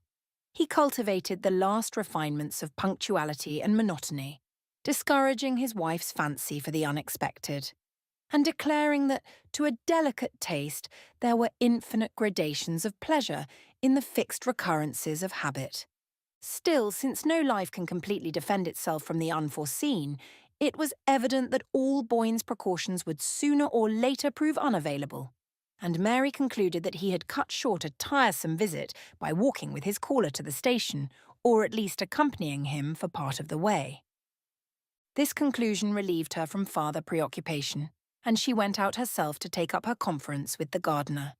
Thence she walked to the village post office, a mile or so away, and when she turned toward home, the early twilight was setting in. She had taken a footpath across the downs, and as Boyne, meanwhile, had probably returned from the station by the high road, there was little likelihood of their meeting on the way. She felt sure, however, of his having reached the house before her, so sure that when she entered it herself, without even pausing to inquire of Trimmel, she made directly for the library. But the library was still empty, and with an unwonted precision of visual memory, she immediately observed that the papers on her husband's desk lay precisely as they had lain when she had gone in to call him to luncheon. Then of a sudden she was seized by a vague dread of the unknown. She had closed the door behind her on entering, and as she stood alone in the long, silent, shadowy room, her dread seemed to take shape and sound, to be there audibly breathing and lurking among the shadows. Her short-sighted eyes strained through them, half discerning an actual presence, something aloof, that watched and knew. And in the recoil from that intangible propinquity, she threw herself suddenly on the bell rope and gave it a desperate pull. The long, quavering summons brought Trimmel in precipitately with a lamp, and Mary breathed again at this sobering reappearance of the usual. "You may bring tea if Mr. Boyne is in," she said to justify her ring. "Very well, madam. But Mr. Boyne is not in," said Trimmel, putting down the lamp. "Not in? You mean he's come back and gone out again?" "No, madam. He's never been back." The dread stirred again, and Mary knew that now it had her fast. "Not since he went out with the gentleman?" "Not since he went out with the gentleman." "But who was the gentleman?" Mary gasped out, with the sharp note of someone trying to be heard through a confusion of meaningless noises. "That I couldn't say, madam." Trimmel, standing there by the lamp, seemed suddenly to grow less round and rosy, as though eclipsed by the same creeping shade of apprehension. "But the kitchen maid knows. Wasn't it the kitchen maid who let him in?" "She doesn't know either, madam, for he wrote his name on a folded paper." Mary, through her agitation, was aware that they were both designating the unknown visitor by a vague pronoun, instead of the conventional formula which, till then, had kept their allusions within the bounds of custom, and at the same moment her mind caught at the suggestion of the folded paper. "But he must have a name. Where is the paper?" She moved to the desk and began to turn over the scattered documents that littered it. The first that caught her eye was an unfinished letter in her husband's hand, with his pen lying across it, as though dropped there at a sudden summons. "My dear Parvis." Who was Parvis? "I have just received your letter announcing Elwell's death, and while I suppose there is now no farther risk of trouble, it might be safer." She tossed the sheet aside and continued her search, but no folded paper was discoverable among the letters and pages of manuscript which had been swept together in a promiscuous heap, as if by a hurried or a startled gesture, but the kitchen maid saw him. "Send her here," she commanded, wondering at her dullness in not thinking sooner of so simple a solution. Trimmel, at the behest, vanished in a flash, as if thankful to be out of the room, and when she reappeared, conducting the agitated underling, Mary had regained her self-possession and had her questions pat. The gentleman was a stranger, yes, that she understood. But what had he said? And above all, what had he looked like? The first question was easily enough answered, for the disconcerting reason that he had said so little, had merely asked for Mr. Boyne, and, scribbling something on a bit of paper, had requested that it should at once be carried in to him. Then you don't know what he wrote? You're not sure it was his name? The kitchen maid was not sure, but supposed it was, since he had written it in answer to her inquiry as to whom she should announce. And when you carried the paper in to Mr. Boyne, what did he say? The kitchen maid did not think that Mr. Boyne had said anything, but she could not be sure, for just as she had handed him the paper and he was opening it, she had become aware that the visitor had followed her into the library, and she had slipped out, leaving the two gentlemen together. But then, if you left them in the library, how do you know that they went out of the house? This question plunged the witness into momentary inarticulateness, from which she was rescued by Trimmel, who, by means of ingenious circumlocutions, elicited the statement that before she could cross the hall to the back passage, she had heard the gentleman behind her and had seen them go out of the front door together. Then, if you saw the gentleman twice, you must be able to tell me what he looked like. But with this final challenge to her powers of expression, it became clear that the limit of the kitchen maid's endurance had been reached. The obligation of going to the front door to show in a visitor was in itself so subversive of the fundamental order of things that it had thrown her faculties into hopeless disarray, and she could only stammer out, after various panting efforts at evocation, "His hat, mum, was different like, as you might say." Different? How different? Mary flashed out at her own mind in the same instant, leaping back to an image left on it that morning, but temporarily lost under layers of subsequent impressions. His hat had a wide brim, you mean? And his face was pale. A youngish face. Mary pressed her with a white-lipped intensity of interrogation. But if the kitchen maid found any adequate answer to this challenge, it was swept away for her listener down the rushing current of her own convictions. The stranger in the garden. Why had Mary not thought of him before? She needed no one now to tell her that it was he who had called for her husband and gone away with him. But who was he, and why had Boyne obeyed his call? 4. It leapt out at her suddenly like a grin out of the dark that they had often called England so little. Such a confoundedly hard place to get lost in. A confoundedly hard place to get lost in. That had been her husband's phrase. And now, with the whole machinery of official investigation sweeping its flashlights from shore to shore and across the dividing straits, now with Boyne's name blazing from the walls of every town and village, his portrait, how that wrung her, hawked up and down the country like the image of a hunted criminal. Now the little compact, populous island, so policed, surveyed and administered, revealed itself as a sphinx-like guardian of abysmal mysteries, staring back into his wife's anguished eyes, as if with the malicious joy of knowing something they would never know. In the fortnight since Boyne's disappearance, there had been no word of him, no trace of his movements. Even the usual misleading reports that raise expectancy in tortured bosoms had been few and fleeting. No one but the bewildered kitchen maid had seen him leave the house, and no one else had seen the gentleman who accompanied him. All inquiries in the neighbourhood failed to elicit the memory of a stranger's presence that day in the neighbourhood of Ling, and no one had met Edward Boyne, either alone or in company, in any of the neighbouring villages, or on the road across the downs, or at either of the local railway stations. The sunny English noon had swallowed him as completely as if he had gone out into Cimmerian night. Mary, while every external means of investigation was working at its highest pressure, had ransacked her husband's papers for any trace of antecedent complications, of entanglements or obligations unknown to her, that might throw a faint ray into the darkness. But if any such had existed in the background of Boyne's life, they had disappeared as completely as the slip of paper on which the visitor had written his name. There remained no possible thread of guidance except, if it were indeed an exception, the letter which Boyne had apparently been in the act of writing when he received his mysterious summons. That letter, read and reread by his wife, and submitted by her to the police, yielded little enough for conjecture to feed on. "I have just heard of Elwell's death, and while I suppose there is now no further risk of trouble, it might be safer." That was all.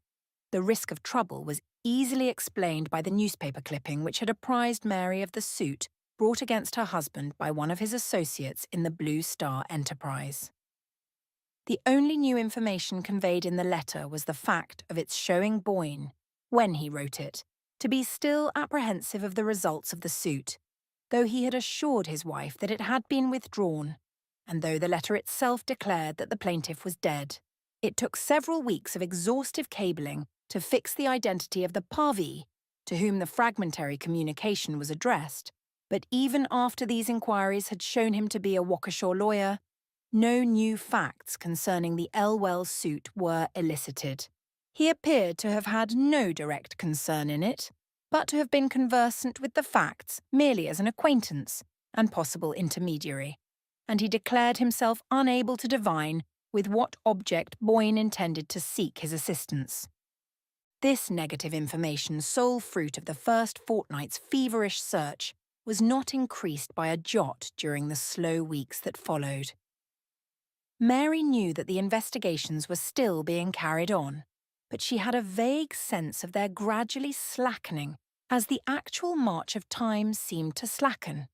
It was as though the days, flying horror-struck from the shrouded image of the one inscrutable day, gained assurance as the distance lengthened, till at last they fell back into their normal gait. And so with the human imaginations at work on the dark event. No doubt it occupied them still, but week by week and hour by hour it grew less absorbing, took up less space, was slowly but inevitably crowded out of the foreground of consciousness by the new problems perpetually bubbling up from the vaporous cauldron of human experience. Even Mary Boyne's consciousness gradually felt the same lowering of velocity. It still swayed with the incessant oscillations of conjecture, but they were slower, more rhythmical in their beat. There were moments of overwhelming lassitude when, like the victim of some poison which leaves the brain clear but holds the body motionless, she saw herself domesticated with the horror, accepting its perpetual presence as one of the fixed conditions of life. These moments lengthened into hours and days till she passed into a phase of stolid acquiescence. She watched the familiar routine of life with the incurious eye of a savage on whom the meaningless processes of civilization make but the faintest impression. She had come to regard herself as part of the routine, a spoke of the wheel, revolving with its motion. She felt almost like the furniture of the room in which she sat, an insensate object to be dusted and pushed about with the chairs and tables. And this deepening apathy held her fast at Ling, in spite of the urgent entreaties of friends and the usual medical recommendation of change. Her friends supposed that her refusal to move was inspired by the belief that her husband would one day return to the spot from which he had vanished, and a beautiful legend grew up about this imaginary state of waiting. But in reality she had no such belief. The depths of anguish enclosing her were no longer lighted by flashes of hope. She was sure that Boyne would never come back, that he had gone out of her sight as completely as if death itself had waited that day on the threshold. She had even renounced one by one the various theories as to his disappearance which had been advanced by the press, the police, and her own agonized imagination. In sheer lassitude, her mind turned from these alternatives of horror and sank back into the blank fact that he was gone. No, she would never know what had become of him. No one would ever know. But the house knew. The library in which she spent her long, lonely evenings knew.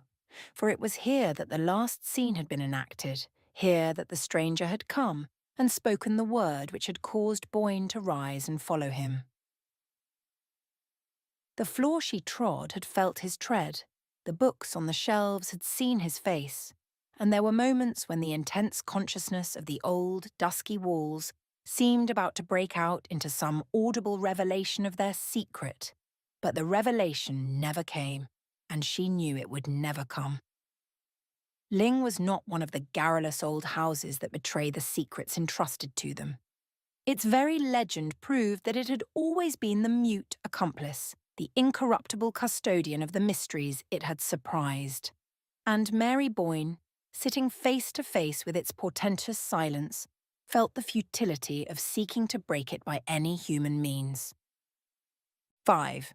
I don't say it wasn't straight, yet don't say it was straight. It was business. Mary, at the words, lifted her head with a start and looked intently at the speaker, when, half an hour before, a card with Mr. Parvis on it had been brought up to her. She had been immediately aware that the name had been a part of her consciousness, ever since she had read it at the head of Boyne's unfinished letter. In the library she had found awaiting her a small, neutral-tinted man with a bald head and gold eyeglasses, and it sent a strange tremor through her to know that this was the person to whom her husband's last known thought had been directed. Parvis, civilly but without vain preamble, in the manner of a man who has his watch in his hand, had set forth the object of his visit. He had run over to England on business, and finding himself in the neighbourhood of Dorchester, had not wished to leave it without paying his respects to Mrs. Boyne, without asking her, if the occasion offered, what she meant to do about Bob Elwell's family. The words touched the spring of some obscure dread in Mary's bosom. Did her visitor, after all, know what Boyne had meant by his unfinished phrase?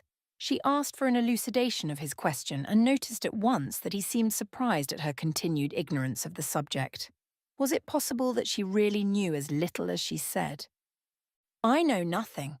You must tell me," she faltered out, and her visitor thereupon proceeded to unfold his story. It threw, even to her confused perceptions and imperfectly initiated vision, a lurid glare on the whole hazy episode of the Blue Star Mine. Her husband had made his money in that brilliant speculation at the cost of getting ahead of someone less alert to seize the chance. The victim of his ingenuity was young Robert Elwell, who had put him on to the Blue Star scheme. Parvis, at Mary's first startled cry, had thrown her a sobering glance through his impartial glasses. Bob Elwell wasn't smart enough, that's all. If he had been, he might have turned round and served Boyne the same way. It's the kind of thing that happens every day in business. I guess it's what the scientists call the survival of the fittest, said Mr. Parvis, evidently pleased with the aptness of his analogy. Mary felt a physical shrinking from the next question she tried to frame. It was as though the words on her lips had a taste that nauseated her.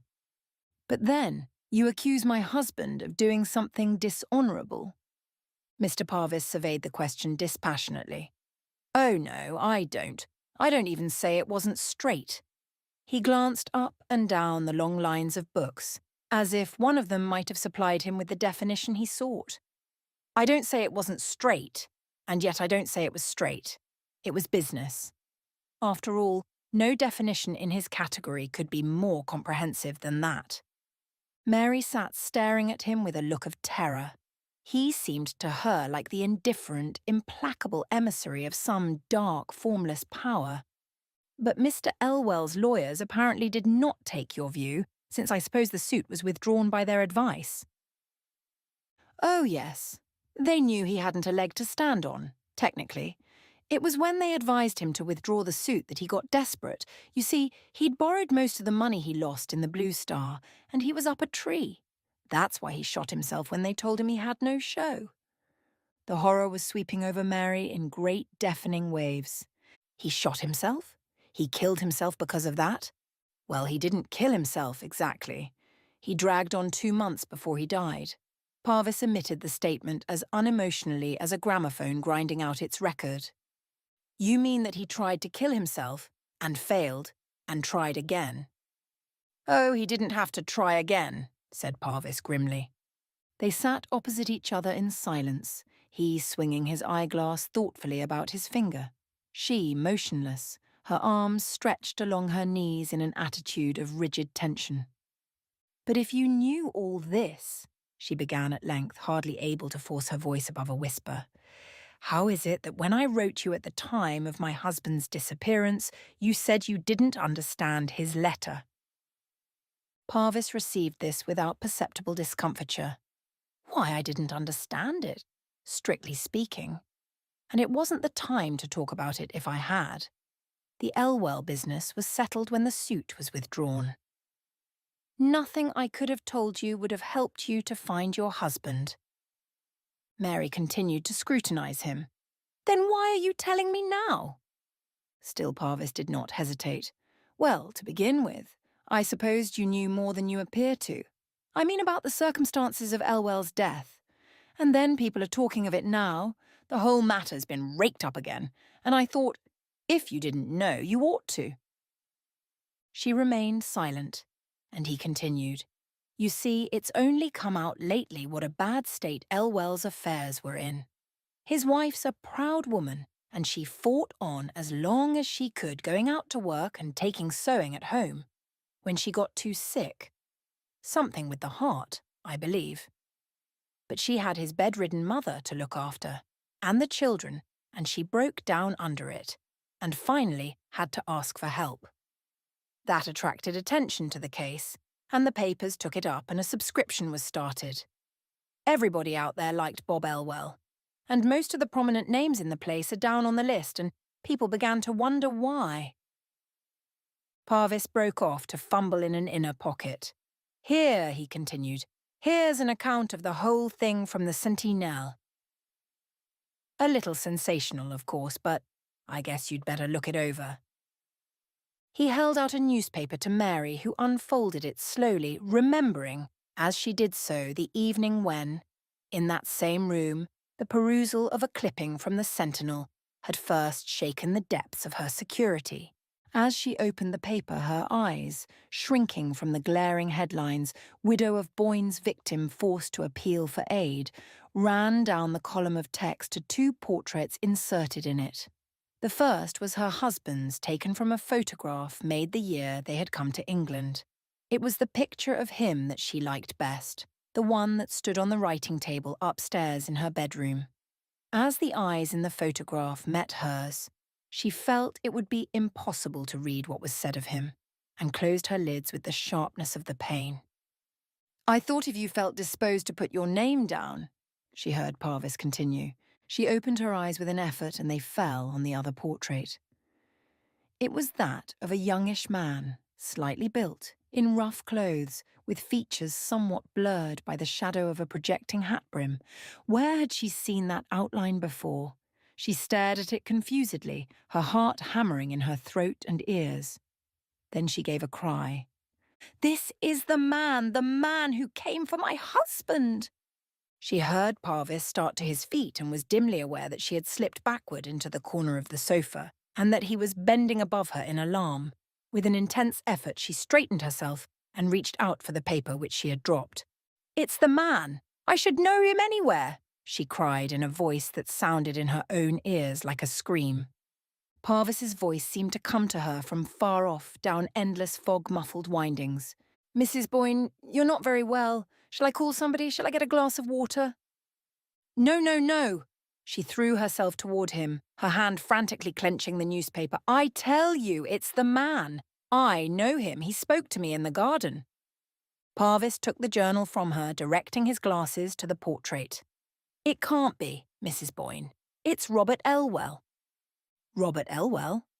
Her white stare seemed to travel into space. Then it was Robert Elwell who came for him. Came for Boyne, the day he went away? Parvis's voice dropped as hers rose. He bent over, laying a fraternal hand on her, as if to coax her gently back into her seat. Why, Elwell was dead? Don't you remember? Mary sat with her eyes fixed on the picture, unconscious of what he was saying. Don't you remember Boyne's unfinished letter to me, the one you found on his desk that day? It was written just after he'd heard of Elwell's death. She noticed an odd shake in Parvis's unemotional voice. "Surely you remember that?" he urged her. Yes, she remembered. That was the profoundest horror of it. Elwell had died the day before her husband's disappearance, and this was Elwell's portrait, and it was the portrait of the man who had spoken to her in the garden. She lifted her head and looked slowly about the library. The library could have borne witness that it was also the portrait of the man who had come in that day to call Boyne from his unfinished letter. Through the misty surgings of her brain, she heard the faint boom of half-forgotten words, words spoken by Alida Stair on the lawn at Pangbourne before Boyne and his wife had ever seen the house at Ling, or had imagined that they might one day live there. "This was the man who spoke to me," she repeated.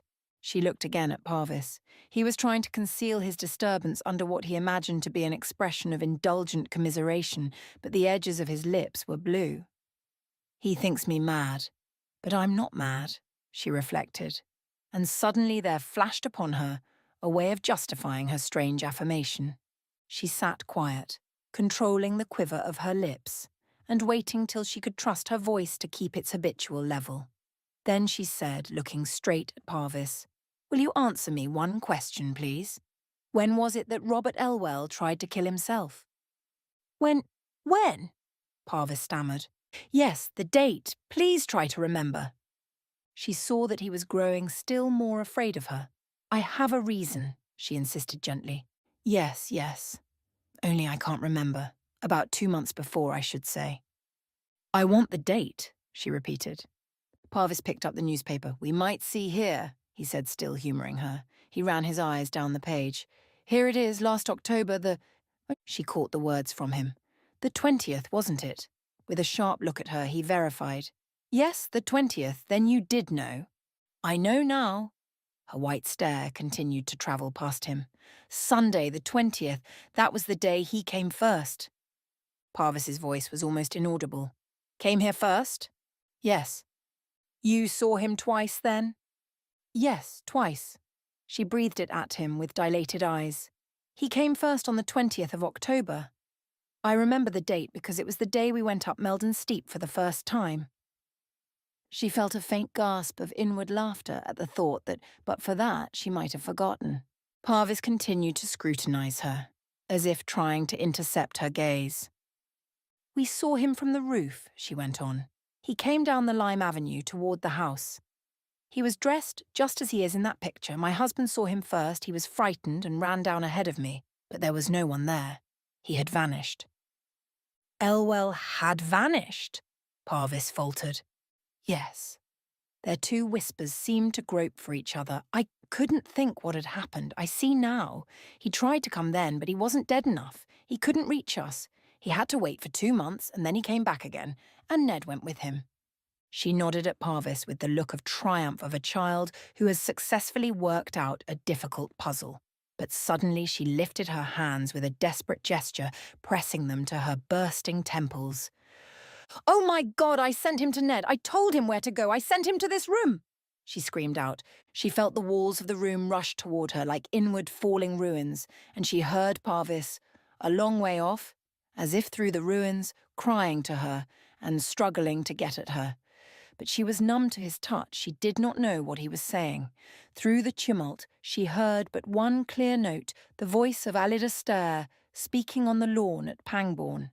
"You won't know till afterward," it said. "You won't know till long, long afterward." The end of Afterward.